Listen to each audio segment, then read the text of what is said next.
Hello everyone and welcome back to the channel. If you're watching this video, there's a good chance that you already know that you need to stop drinking. You've probably known it for a while now, but knowing that you need to stop and actually stopping are two completely different things. I know this because I lived like this for many years. For 20 years, I struggled with alcohol addiction. It's something that started off as fun and social and casual, but before too long, I was drinking heavily every single day. And I was using alcohol to cope with the stresses of daily life. In the years before I stopped drinking, I came to the realization that I had to stop. But the thing is, I couldn't actually bring myself to stop. And I continued drinking heavily like this every day. And I made my situation significantly worse until I finally managed to quit for good several years later. So, if you're interested in knowing how I did it, as well as some practical tips and strategies that you can implement right now to help you get started on the process of quitting, well, then stay tuned because that's what I'm going to be breaking down in this video. Guys, if you're new to the channel, we're covering addiction and mental health and giving you the practical and honest strategies that you need to kick the habit for good. Please subscribe if you haven't already, and with all that being said, let's get started. Although my drinking started off as something social, something that I would only do with friends, or I would only do at a party or an event or a function, the overwhelming majority of the drinking that I did over the course of my years of addiction was alone. I would drink alone in my room every single night before going to bed. And, this heavy nightly drinking led to a vicious cycle of addiction and isolation where I would want to drink more. And I would isolate myself. I would go into my room and I would drink on my own because I just wanted to be left alone to drink as much as I wanted to. And so I would drink a lot and I would begin to isolate myself more. And in isolating myself more, I would begin to drink more. So it became this worsening cycle of addiction getting worse and isolation getting worse. Drinking like this heavily every single night before going to bed was worsening my health and ruining my life in a number of different ways. And I knew that I had to stop, but I couldn't stop myself. I could not bring myself to stop. I began to do research on addictions and alcohol, and I began to watch videos on what alcohol does to the brain, to the mind, to the body. I even purchased an online course to help me to understand these things and to help me to stop drinking. And doing this research and taking this course really did a lot to help to educate me on what alcohol and other substances do to our brain and to our bodies. And they helped me to understand addictions as well. But despite all that, and despite my increased understanding, my better understanding of these things and acquiring knowledge, very valuable knowledge of substances and addictions, that was still not enough to help me to actually stop drinking.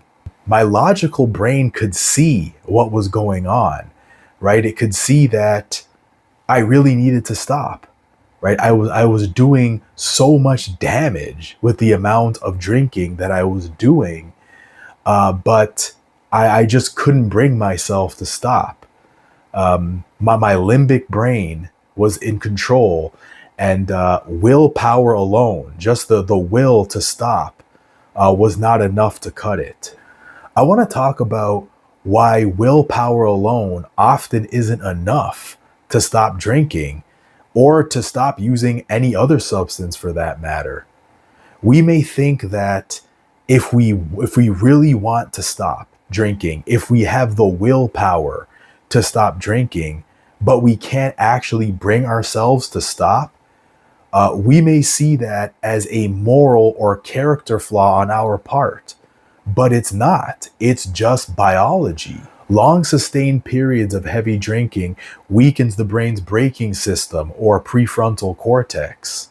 The limbic brain, or the reward system, becomes deeply conditioned, and your brain begins to seek out alcohol as the default answer to whatever you're feeling: stress, anxiety, loneliness, depression, everything. Now, willpower is necessary to stop, but for most people, willpower alone is not enough to stop. And understanding this helps to remove some of the stigma and the shame that might be there for people who they really want to stop. They know they need to stop.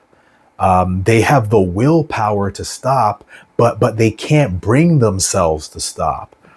And it's important for us to understand what alcohol does to us. When you consume alcohol, it is affecting you on a biological level. It is strengthening the reward seeking, pleasure seeking part of your brain, while simultaneously weakening the braking system in your brain. So alcohol weakens that and makes it more difficult for us to apply the brakes, so to speak. It makes it more difficult for you to stop drinking, even when you know you should, even when you know you need to, right? So it's important for us to understand this, and that might help to remove some stigma and shame, and open the doors for us to receive help and to understand that despite the difficulty in bringing ourselves to stop, it is indeed possible for us to stop drinking. So now I'm going to talk about what finally worked for me, how I got sober, and what brought me to this point. So in late 2024, I had just returned home from living and working abroad. And while I was living and working abroad, nothing really changed with my drinking patterns.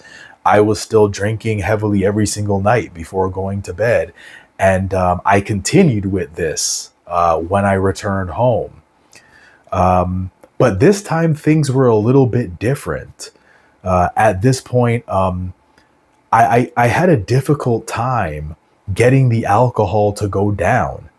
I would try to drink it. I would drink with chasers, with juice, with pop, but I just couldn't get it to go down anymore. And I would sometimes spit the alcohol back out. My body was telling me, we don't want this anymore. We can't do this anymore. You need to stop. I felt very sick. I felt terrible. I had very low energy. I didn't even really have energy to do basic tasks. I couldn't stand up long enough to do my house chores. I had a difficult time just going for walks around the neighborhood. And I had a mental fog. I was not really able to think clearly or think as quickly or as sharply as I normally would be able to do. I felt lethargic. I felt tired. I felt out of it all the time. And I felt sick. It was at that point that, I realized that I felt sick and tired of always feeling sick and tired.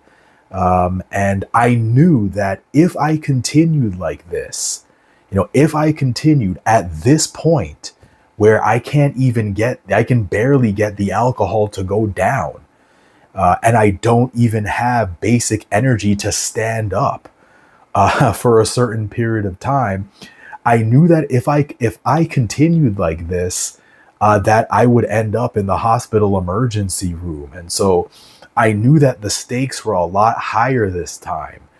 And I had to do what I had to do to stop. I had to take this very seriously this time. I decided that I was going to do my best to make it to 1 week of sobriety. Now, at the time, 1 week seemed like forever to be sober, right? Because I was so accustomed to drinking every single night. So I really had to do my best to use a 1 day at a time strategy where I just focused on each separate day, just making it to the end of each day sober. I did actually manage to take it day by day and just focus on each separate day until I made it to 1 week sober. And by the time that I made it to 1 week, I saw how much better I felt in just that 1 week of not drinking. And I became curious about, how much better I could feel if I kept up with this. I began to notice real improvements after that first week. Higher energy levels, more mental focus and clarity. I didn't feel completely sick and toxic all the time. And I just really started to feel human again for the first time in a long time. 1 week of sobriety became 2 weeks, which became 30 days, which later on became 60 days, and so on and so forth. And currently, I'm at more than 1.5 years of sobriety. Now, there have been a number of instances where I have felt pressured to have a drink. There have been many instances where the stresses of life just really get to me, where I feel overwhelmed by life, where I feel very stressed out, exhausted, emotionally exhausted. Times where I feel like I just can't deal with the stresses and pressures of life. In instances like that, sometimes I do think about drinking. After all, that was my default answer. That was my default coping mechanism to deal with the stresses of life. So I still do have those thoughts from time to time, but I've always managed not to go back to that because I realize that the stakes are much higher this time. And I've always managed just not to go back to that. I refuse to go back to that. I know that I could, if I have a drink, I could spiral and go right back to my old drinking habits again. So, I've always done my best to maintain the course, and I'm glad that I stuck with it. What I'd like to do now is share with you some professional and practical strategies that you can begin to implement right now to help you to get sober. Now, some of these strategies I was unaware of at the time that I was getting sober. So I hope that in sharing these with you, you're able to utilize them to the best of your ability, and hopefully they can help you to kick the habit. So the first step that I would recommend once you've made the decision that you want to stop drinking is to consult with your doctor or your healthcare provider. And this is especially important if you're a heavy alcohol user. Alcohol withdrawal can be medically dangerous, especially for heavy drinkers. And heavy drinkers and alcohol withdrawal can experience withdrawal side effects such as shakes, such as seizures, such as delirium tremens, and in the most severe cases, for heavy drinkers, alcohol withdrawal can be life-threatening. Untreated severe alcohol withdrawal carries with it a mortality rate of up to 37%. So if you are a heavy drinker, this is something that you have to take very seriously. I would strongly recommend that you consult with your doctor first. Let them know that you've made the decision, that you're going to be getting sober, and your doctor can advise you on whether you need medical supervision in recovery or in early recovery. It's very important if you're a heavy drinker. I would recommend consulting with your doctor whether you are a heavy drinker or even if you're not a heavy drinker. But this step is especially important if you are a heavy drinker. Do not go it alone medically if you're a heavy drinker. My next recommendation is to tell someone that you trust. This could be a friend, this could be a family member, or this could be a trusted confidant. Telling someone that you trust makes them aware of what you're doing and allows them to be supportive of you. You'll also want to make sure that everyone in your living space knows that you'll be getting sober. Whether that's your family members, whether that's your spouse, whether that's a roommate or whoever it is that you're living with. Having them aware allows them to be supportive of you and might help them to not accidentally or indirectly put temptation in your path. The people in your living space can also help to hold you accountable to your sobriety goals and can help to be there and be supportive of you and check in on you, especially in early recovery. Next, you'll want to remove or limit access to alcohol and other substances. The presence of alcohol and other substances in your living space can definitely trigger you, especially in early recovery. So if you have alcohol, cigarettes, marijuana, or other substances in your living space, you will want to remove them where possible. You'll want to identify your triggers. Your triggers are the people, places, situations, and emotions that might lead you to use.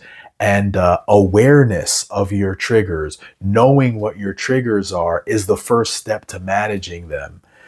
You will want to do the best that you can to avoid your triggers, especially in early recovery. You'll want to replace your old drinking habit with healthier alternatives, such as exercising, such as going for walks, such as finding or developing a new hobby, or joining a support group. The bottom line is that we can replace our old destructive drinking habit with healthier, positive, and more constructive alternatives. And lastly, remember to utilize the one day at a time mindset. For a lot of us, when we first start out getting sober, we're projecting out into the future and we're thinking, I want to make it to 1 week of sobriety. I want to make it to 2 weeks or a month of sobriety. Or for some of us, we may even think, that's it. I'm never drinking again. But the thing with this mindset is that this can overwhelm us. This can seem overwhelming. It can seem daunting, and it can seem somewhat intimidating, especially considering the fact that for a lot of us, and I know certainly for myself, as someone who was drinking every single day, how do you go from drinking every day or on a regular basis to not drinking at all for protracted periods of time? So we overcome this mindset by implementing the one day at a time mindset, where we are only focusing on today, right? The goal of sobriety is to make it to the end of each day sober. We're only focusing on this 124-hour increment, right? Making it from the beginning to the end of the day sober, right? Where we're not thinking about a week from now. We're not thinking about how we're going to be sober for 30 days or even for tomorrow. We're not thinking about tomorrow. We're only focusing on today and making it to the end of this day sober. Can you make it to the end of today sober? That is the question, and that's what you need to focus on. And we simply carry this mindset from day to day to day. When the next day comes around, you just focus on that one day. And in focusing on each day, in focusing on making it to the end of each day sober, that's how long-term sobriety builds. We focus on We focus on making it to the end of the day sober. So you don't have to commit to forever. You don't have to pledge and commit right now that you'll never drink for the rest of your life. We're just going to focus on making it to the end of today sober, and then continue to focus on each day and making it to the end of each day sober. And that's how we're going to do it. That's how we're going to build that sobriety over time. If you've been trying to stop drinking and you've been failing, if you've slipped up or relapsed in the past, just know that you are not weak and you are not alone in this. There are many people all over the world who are going through what you're going through right now. There are many people who have relapsed a number of times. I'm one of them. I slipped up and I relapsed many times before I could make it to a period of long-term sustained sobriety. And remember that, when we're talking about alcohol consumption, you're fighting something that has rewired your brain over time, right? So, forgive yourself and give yourself some grace, and do what you need to do to get help. And I would say, in a way, you are already doing that. You're already looking for resources. You're already doing your best to learn about these things, right? Even in looking up videos like this, right? You've already started the process of educating yourself on these topics, and I commend you for that. And I think that you can also be proud of yourself as well, knowing that you have already started the process of learning, educating yourself, and doing what you need to do, getting the help that you need to get in order to start that process of getting sober. If you're on your sober journey, what's been the hardest part about getting sober for you? What challenges have you faced? What else would you like to share about your experiences? Please feel free to let me know in the comment section below. If you got any value out of this video, if you enjoyed it, please do give it a like, and feel free to subscribe for more videos on addictions, recovery, sober living, and mental health. If you'd like to know more about what I do professionally, or if you're interested in working with a sober life coach, you can feel free to visit my website at www.kickthehabitcoaching.com. I really appreciate you guys making it to the end of this video, and I'll see you on the next one. Take care.